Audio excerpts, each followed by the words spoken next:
नमस्कार, आप देख रहे हैं न्यूज़ बाजार चैनल और मैं हूं श्वेता। आज हमारे साथ जो जुड़े हुए हैं वो बहुत ज़्यादा डाउन टू अर्थ नेता हैं हमारे। अब तो आप समझ ही चुके होंगे कि हम बात कर रहे हैं पानीपत जिला अध्यक्ष जी की। आइए उनसे जानते हैं, कुछ तीखे सवालों के साथ इसकी शुरुआत करते हैं। नमस्ते सर। नमस्कार जी, नमस्कार। अगर इस बार आपको संगठन टिकट देती है तो आप पानीपत में ऐसे कौन से कार्य हैं जो करवाना चाहेंगे? और देखिए, मैं इस टाइम जिला अध्यक्ष के पद पे हूँ। भारतीय जनता पार्टी ने मुझे ये सम्मान दिया है कि उन्होंने ज़िले की जिम्मेवारी मुझे दी। मैं इसके लिए अपने प्रदेश अध्यक्ष सुभाष बराला जी का, संगठन मंत्री श्री सुरेश भट्ट जी का, माननीय मुख्यमंत्री मनोहर लाल जी का धन्यवाद करता हूँ पहले तो, कि उन्होंने मुझे इस लायक समझा कि मैं इस ज़िले की जिम्मेवारी को संभालूँ। और मैंने अपनी योग्यता अनुसार पूरी कोशिश करके ज़िला पूर्ण रूप से गठित किया हुआ है। यहाँ के कार्यकर्ता ने वो करके दिखाया जिसका हम स्वप्न में भी नहीं सोच सकते थे।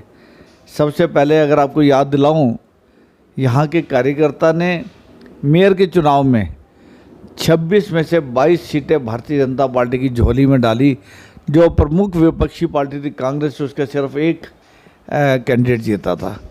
और मेयर के चुनाव में हमने 75,000 वोट के मार्जिन से हमारी बिटिया अवनीत कौर यहाँ से जीत के आई है। इसका श्रेय भी मैं कार्यकर्ता को देता हूँ, माननीय मनोहर लाल जी की छवि को देता हूँ। जो उन्होंने कहा शुरू में जब मुख्यमंत्री बने, सबका साथ सबका विकास, और उस बात को साबित करते हुए अब तो माननीय प्रधानमंत्री ने उसमें जोड़ दिया है सबका साथ सबका विकास सबका विश्वास। तो ये उसी का परिणाम है। जैसे कि आपने विकास की बात की, तो मैं ये पूछना चाहूँगी, जब बारिश होती है तो रोड जाम हो जाते हैं, नालियाँ जाम हो जाती हैं, तो लोगों को बहुत ज़्यादा परेशानी होती है। तो उस मामले में आप क्या कहेंगे, या वहाँ पे हमारी विकास रुक चुकी है? नहीं, विकास निरंतर जारी है। देखिए, पानीपत की बात अगर पिछले दिनों में बारिश हुई और थोड़ा सा प्रॉब्लम जनता को हुई, ये मानते हैं हम लोग। इतने कम समय में 1.5 या 2 घंटे के अंदर 62 mm अगर बारिश किसी भी शहर में होगी जो वेल डेवलप्ड हो, तो वहाँ की व्यवस्था चरमराएगी। इतना पानी का निकासी 1 घंटे 1.5 घंटे में करना बहुत मुश्किल है। लेकिन थोड़े समय बाद ही 4-6 घंटे के बाद जब हमने शहर में चक्कर लगाया तो तकरीबन सब जगह से पानी निकल चुका था, मोस्टली जगह से निकल चुका था। लेकिन फिर भी व्यवस्था में सुधार की बहुत गुंजाइश है, बहुत काम करने को है। अभी शहर में बहुत कुछ हो भी चुका है। माननीय मुख्यमंत्री ने विकास की कोई कमी नहीं रखी, पैसे की कोई कमी नहीं रखी। यहाँ पे विकास हुआ है, और अगर उसमें कुछ कमी है तो आने वाले समय में वो भी पूरी कर दी जाएगी। माननीय मनोहर लाल जी 90 की 90 विधानसभा में विकास कर रहे हैं। अच्छा, मेरा ये एक सवाल और है कि जैसे कि जो आपकी विरोधी पार्टी होती है वो ये बोलते हैं कि जो ये सीएम के चुनाव होते हैं या वैसे कोई भी नॉर्मल चुनाव होते हैं, तो उसमें जो मोदी जी की छवि वो बीजेपी को बहुत ज़्यादा फ़ायदा पहुंचाती है। तो इस चीज़ को आप कहाँ हद तक सही मानते हैं? क्या इसमें जो लोग जीते उनके हाथ नहीं होता, क्या सिर्फ नरेंद्र मोदी जी का हाथ होता है? मैंने कहा ना, किसी की जीत में एक हाथ नहीं होता।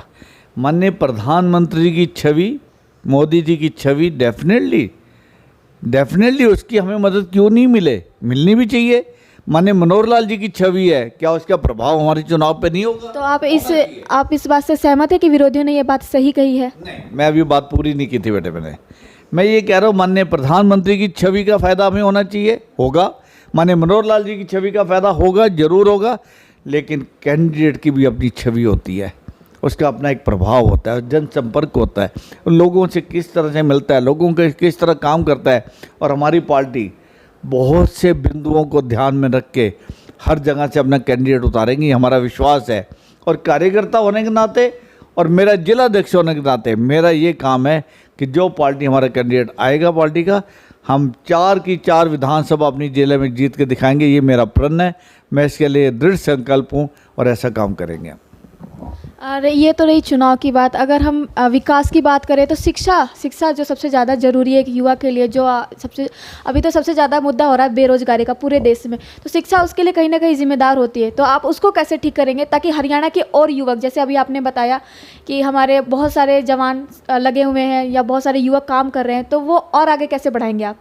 देखिए मैंने अभी जो हमारे सांसद भाई संजय भाटिया जी इतने भारी बहुमत से, जो कि पूरे हिंदुस्तान में नंबर 2 पे, जो हमने कभी सोचा नहीं था।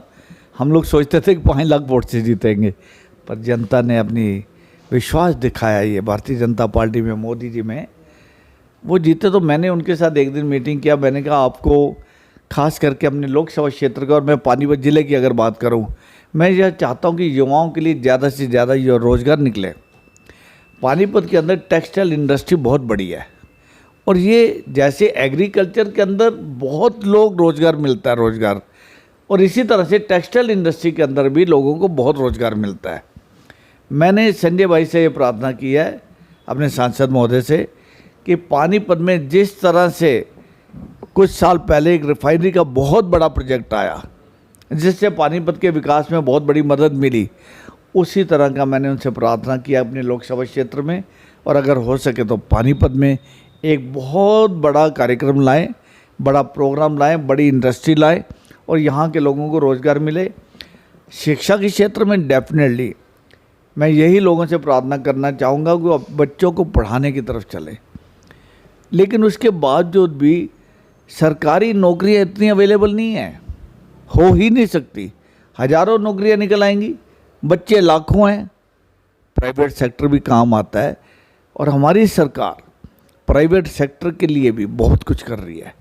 ये समय की बात है कि कब इफ़ेक्टिवली हम ज़्यादा से ज़्यादा एम्प्लॉयमेंट दे पाएंगे, ज़्यादा से ज़्यादा। लेकिन निश्चय रखिए कि पार्टी इस काम के लिए, संजय भाटिया जी और हमारे मुख्यमंत्री जी, हर ज़िले में, आप सिर्फ पानीपत ज़िले की बात नहीं करिए, सभी जगह रोज़गार का ज़्यादा से ज़्यादा ध्यान रखा जाएगा, निश्चित है। अगर इस बार आपकी सरकार बनती है तो आप किस मुद्दे पर सबसे ज़्यादा फोकस करेंगे? नहीं, हरियाणा में सरकार बनेगी वो तो माननीय मुख्यमंत्री जी, उनकी कैबिनेट, उनके विधायक इस चीज़ को लेके चलेंगे। मैं तो जिला अध्यक्ष होने के नाते अपनी जिम्मेवारी को निभा रहा हूँ। पार्टी योजना बनाएगी, मैनिफेस्टो बनाएगी। पानीपत के अंदर अगर विकास की बात करें तो यहाँ इसकी मुख्य रूप से कुछ समस्याएं हैं, और सबसे बड़ी समस्या जो है ट्रैफिक की भी है, जो कुछ रास्ते तो मिले लेकिन पूर्ण रूप अभी काम उस पर होने वाला है। इसी तरह यहाँ पोल्यूशन की बहुत प्रॉब्लम है।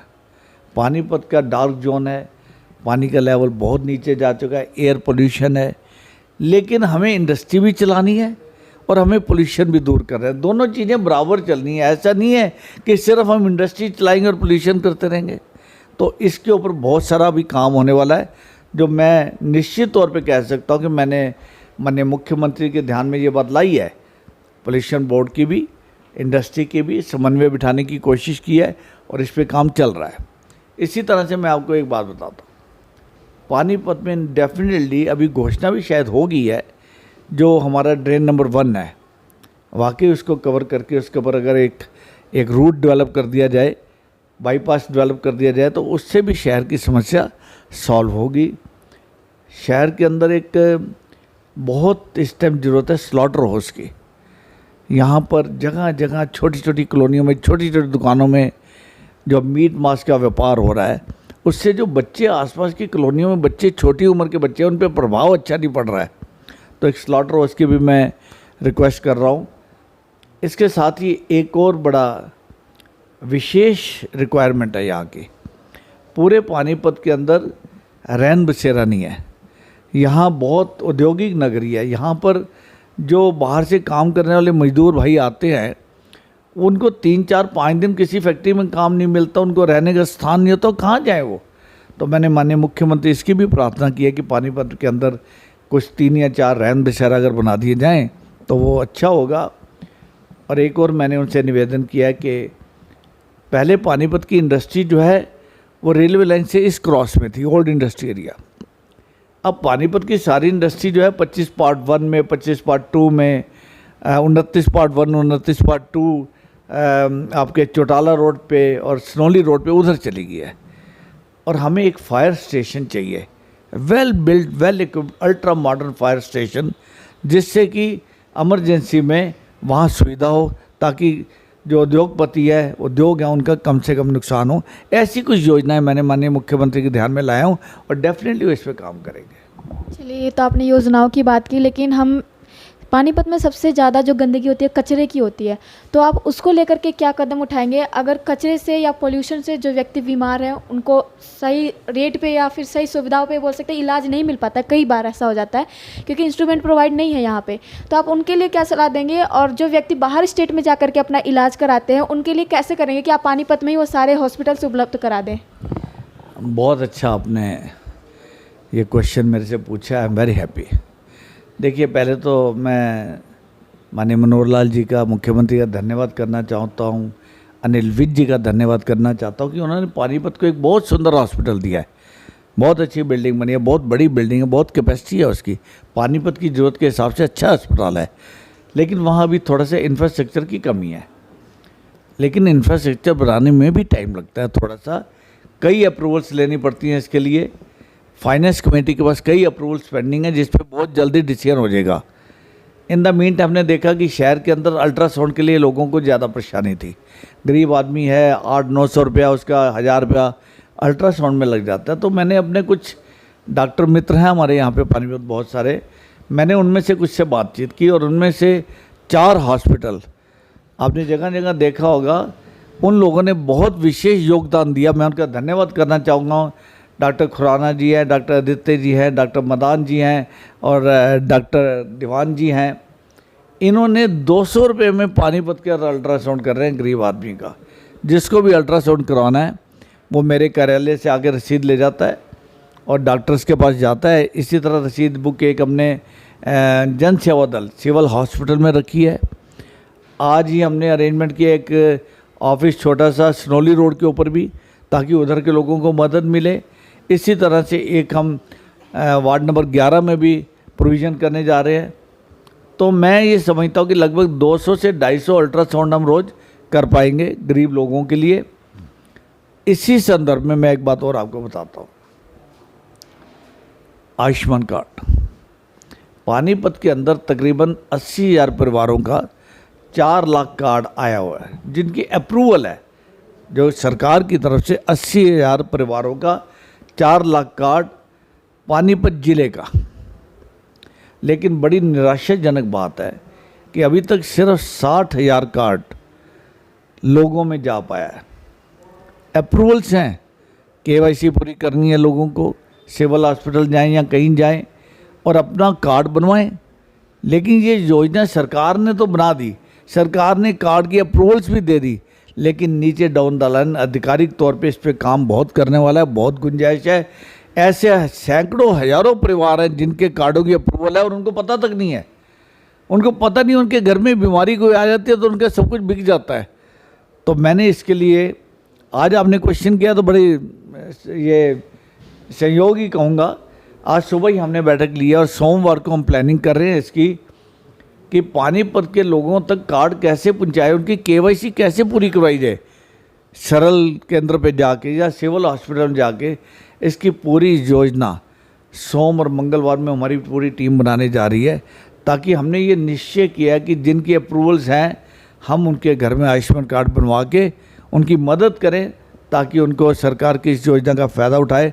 उससे बहुत फ़र्क पड़ेगा पानीपत ज़िले में, ताकि जिसके पास भी आयुष्मान कार्ड होगा उसको कम से कम ये तो हौसला है कि घर में कभी कोई बीमारी अगर आ जाएगी तो उसको सरकार की तरफ से योजना का पूरा फ़ायदा मिलेगा। मेरा आपसे ये सवाल है कि जैसे कि अभी सत्ता में बीजेपी है और इसे सबसे ज़्यादा मजबूत पार्टी माना जाता है। अभी तक के जितने इलेक्शन हुए हैं सारे में लगभग बीजेपी पार्टी ने अपना झंडा फहराया हुआ है। तो आप इस बार का इलेक्शन जीतेंगे, आपको ये कॉन्फिडेंस है कि आपने बहुत अच्छा काम कर रखा है इस वजह से जीतेंगे, या फिर आपके अलावा जो पार्टियाँ हैं, जो विरोधी पार्टी, वो आपसे कम है इसीलिए आप उनसे जीतेंगे?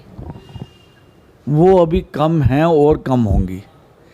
भारतीय जनता पार्टी में लोगों का विश्वास दिन ब दिन बढ़ रहा है। मनोहर लाल जी में विश्वास बढ़ रहा है, मोदी जी में विश्वास बढ़ रहा है, क्योंकि भारतीय जनता पार्टी की जो नीतियां हैं, जो योजनाएं हैं, लोगों के भले की है।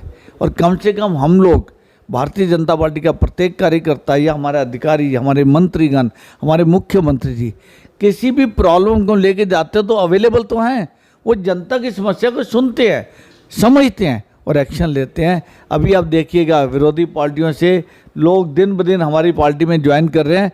आने वाले हफ्ते 10 दिन 15 दिन के अंदर और भी लोग भारतीय जनता पार्टी को ज्वाइन करेंगे। विपक्ष खाली होता चला जा रहा है। तो ये आप अपने कॉन्फिडेंस यानी अपने काम के बूते से कह रहे हैं? काम के बूते पे है। और हमारे जो मुख्यमंत्री और प्रधानमंत्री जी है ईमानदार है। लोगों का विश्वास है कि ईमानदार सरकार है। सबसे बड़ी बात यह है, ईमानदार सरकार है, लोगों के काम करने वाली सरकार है। और हमें भी इस बात का फ़ख्र है। वी फील प्राउड कि हम ऐसे टाइम में काम कर रहे हैं जब मनोहर लाल जी प्रदेश के मुख्यमंत्री हैं, माननीय प्रधानमंत्री नरेंद्र मोदी जी हैं, और हमें सौभाग्य प्राप्त हुआ है पार्टी की तरफ से ही कि हम पार्टी का काम करें। अब मेरा आपसे आखिरी सवाल है और वो अंतर्राष्ट्रीय पर है कि अंतर्राष्ट्रीय मामले पर जैसे कि अभी हमारा जम्मू कश्मीर पे 370 की धारा हटी हुई है नरेंद्र मोदी जी की वजह से, तो वो पाकिस्तान बौखलाया हुआ है। वो ये कह रहा है कि हम इसको बड़े मंच पे उठाएंगे, अमेरिका के सामने रखेंगे, यूएन में पेश करेंगे। तो आप उनको क्या सलाह देना चाहते हैं, आप इस पर बताइए। कूटनीतिक बात है, सलाह तो सारी दुनिया उनको दे रही है, उनके पास है ही क्या, कुछ नहीं है। वो सिर्फ आतंकवाद को बढ़ावा देना चाहते हैं। नर्सरी पैदा की हुई है उन्हें पाकिस्तान के अंदर, आतंकवादी पैदा करते हैं, हिंदुस्तान को डिस्टर्ब करते हैं। और अब माननीय प्रधानमंत्री जी ने ऐसा जवाब दे दिया उनको, उनके पास करने को कुछ नहीं है। वो अपने लोगों को संभाले, अपने उद्योग को कोई संभाले अगर है तो। मुझे तो लगता है पाकिस्तान में कोई उद्योग ही नहीं है। उनकी सिर्फ नर्सरी जो है वो आतंकवाद की है, वो उसी में खुश रहते हैं, उसी में पलते बोलते हैं, उसी में बड़े होते हैं और उसी में ख़त्म हो जाते हैं। उनको कहने के लिए हमारे पास कुछ नहीं है। हम तो राष्ट्र निर्माण में माननीय प्रधानमंत्री जी की मदद करते हैं, कार्यकर्ता हैं, और ऐसा काम पार्टी के लिए और अपने राष्ट्र के लिए करते रहेंगे। देश और दुनिया की तमाम खबरों को जानने के लिए सब्सक्राइब करें हमारे न्यूज़ बाजार चैनल को। साथ ही हर एक अपडेट से जुड़े रहने के लिए बेल आइकन को दबाना ना भूलें।